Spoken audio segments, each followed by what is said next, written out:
В эфире новости расскажем о самых заметных событиях к этому часу. С вами Василий Радченко. Здравствуйте. Роспотребнадзор подвел итоги работы горячей линии в регионе. За этот год поступило почти 7,5 тысяч звонков. Цены на овощи и фрукты выросли в Якутске. С чем связано подорожание и насколько подскочили цены? Все новое, хорошо забытое старое. В Мирнинском районе 4 года назад возродили студотряды. Теперь это незаменимая единица для помощи в самых разных отраслях.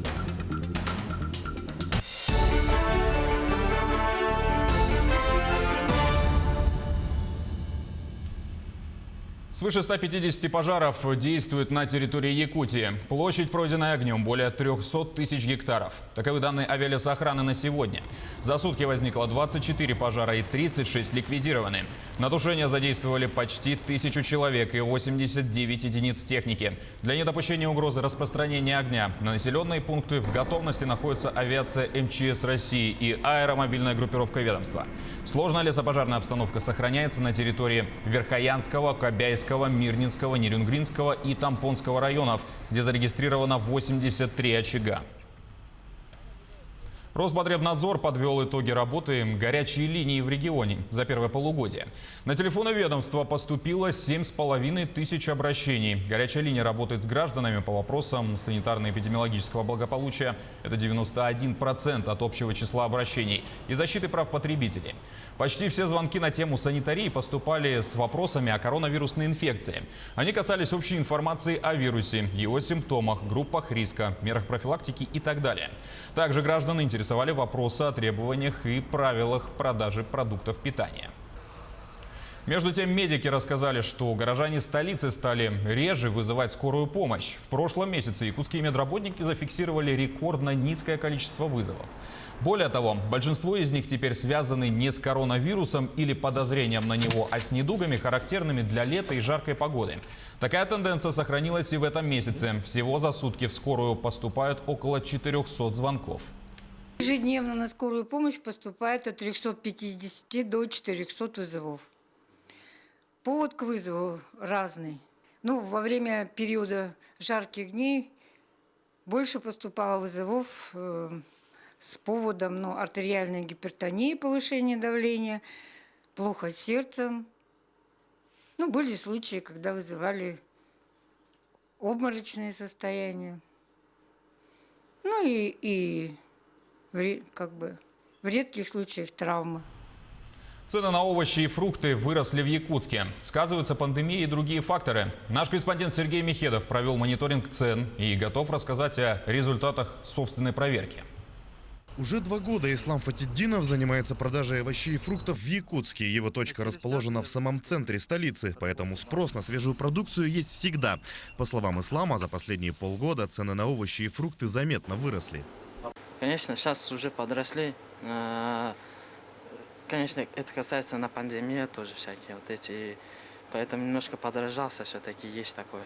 На 30, на 40 рублей. Так, например, картошки новый урожай уже 80-100 рублей. А раньше стоял 60.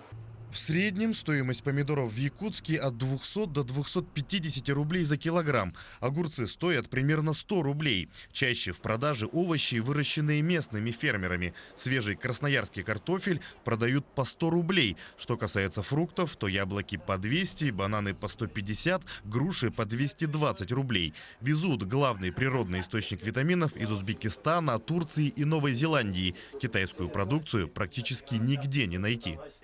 Сейчас местные огурцы, помидоры. Цены подороже, потому что сейчас тепличные идут. А огурцы уже снизились, потому что уже погода устаканилась, и теплое время у нас огурцов больше.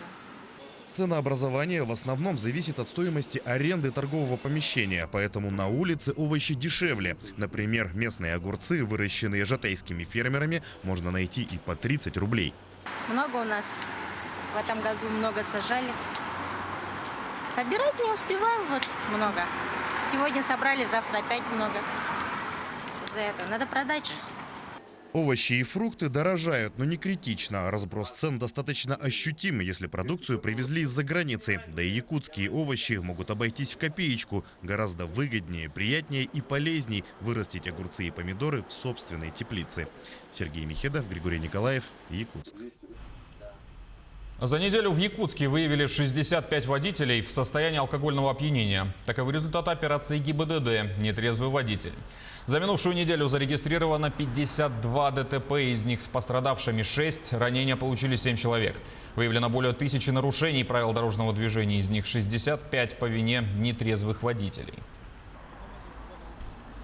Все новое, хорошо забытое старое. Активно действующие в советское время студотряды в Мирнинском районе возродили буквально 4 года назад. На старте мало кто понимал, чем они будут заниматься, поэтому поручать серьезную работу никто не торопился. Теперь же все изменилось, и все больше поселений подключаются к этому проекту. Чем студотряды полезны сегодня и почему их деятельность выгодна району, расскажет Роман Муконин. Практически под корень в центре Мирного молодежь спиливает деревья. Нет, это не вандалы. Наоборот, через дорогу от городского парка парни и девушки убирают сухостой. Многие годы он портил вид. Привести алмазную столицу в порядок – задача отряда. В нем 10 человек. Работу студентам организовали с подачи главы района Ришада Юзмухаметова, чтобы молодежь, приехавшая на каникулы из Питера, Москвы и других городов России, проводила время с пользой. По поручению главы сформировали финансовый небольшой фонд, который обеспечивает софинансирование с республикой, софинансирование с поселений. И мы привлекаем на действующие работы на территории Мирнинского района по благоустройству. Мы вовлекаем студентов и обеспечиваем работодателю, который согласен на эти работы привлекать студентов, там определенные льготы. Зарплатой студентов тоже обеспечивают. В месяц они получают 30 тысяч рублей. Рабочий день, как и у всех, с утра до вечера. За эффективностью и производительностью отрядов тщательно следят. Некоторые задачи поставлены именно до сентября сделать, некоторые ставятся на один день. У нас собрался очень хороший коллектив, и нам и легко, и просто работать. Мы проводим время и весело, и с пользой. Не только для себя, но и для мирнинцев. Глобальных вещей местные студотряды, конечно, не делают. То есть не работают на стройках и других опасных объектах. Но они выполняют другую важную функцию. Решают проблемы поселений в сфере благоустройства, до которых раньше не доходили руки специалистов. Поэтому главы поселений уже называют программу успешной, а перечень работ для студотрядов планируют расширить. Роман Муконин, Кирилл Шолохов, телеканал «Алмазный край». Всеармейский конкурс «Конный марафон-2020» прошел в республике Тыва. О результатах и целях заезда поведает Александр Хавренко.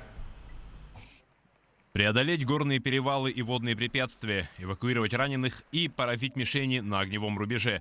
Эти и многие другие испытания пришлось преодолеть участникам ежегодного армейского состязания «Конный марафон-2020». Сложность основная заключалась в погодных условиях, которые нам, казалось бы, по плечу, но лошадям нет. В водной преграде помех не было, там было все отлично. Помехи были во время передвижения, в том плане, что местность горная и на скалах стекает вода, и из-за этого лошадям тяжело идти. По итогам 2 этапов конкурса горные стрелки Центрального военного округа показали лучшее время в преодолении 130-километрового марша и смешанной эстафете на 7 километров. Второе место заняла команда воздушно-десантных войск, третье – военнослужащие Южного военного округа. Подготовка тоже была хорошая с лошадьми, когда метали гранату. Лошади тоже хорошо себя вели. Победителям и призерам соревнований вручены медали и дипломы, а команда горных стрелков Центрального военного округа в августе отправится защищать честь российских вооруженных сил на международных армейских играх. Александр Хавренко, Владимир Борисов. Репетиция парада ко Дню военно-морского флота прошла в Санкт-Петербурге. Празднование же состоится 26 июля. В репетиции были задействованы большой десантный корабль Балтийского флота Петр Моргунов, патрульный корабль Василий Быков, корвет «Стойкий» и большой противолодочный корабль вице-адмирал Кулаков. На палубах кораблей стояли военнослужащие ВМФ в парадной форме. Сюда собрались из Северного, Тихоокеанского, Балтийского и Черноморского флотов. В рамках торжественной части в Санкт-Петербурге пройдут стратегические показ кораблей и авиашоу. А вечером жителей города ждет праздничный салют.